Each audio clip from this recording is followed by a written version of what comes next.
In terms of, well, if you just take like one of the areas you were talking about in terms of identity, how do you advise or how do you talk to somebody who is coming to you with questions about their identity or wrestling with those types of issues? Mm-hmm.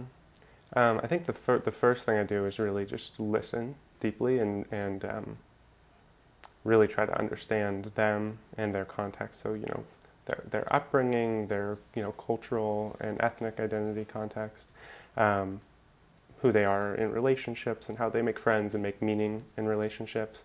Because it's so, that especially is so individual.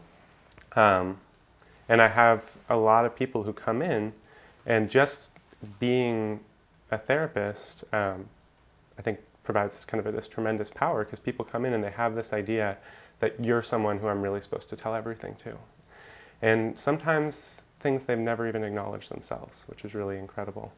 So things related to maybe like sexual orientation, if that's been really stigmatized in their family, or it is stigmatized in our culture, I think still.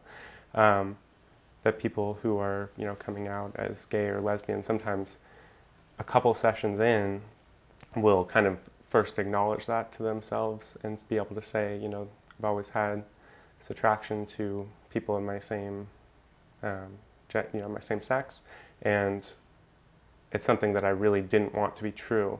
And as we explore it further, it's clear that they've kind of known this to some extent about themselves, and that through acknowledging that to another person, they've been able to actually have the safety to explore that part of themselves.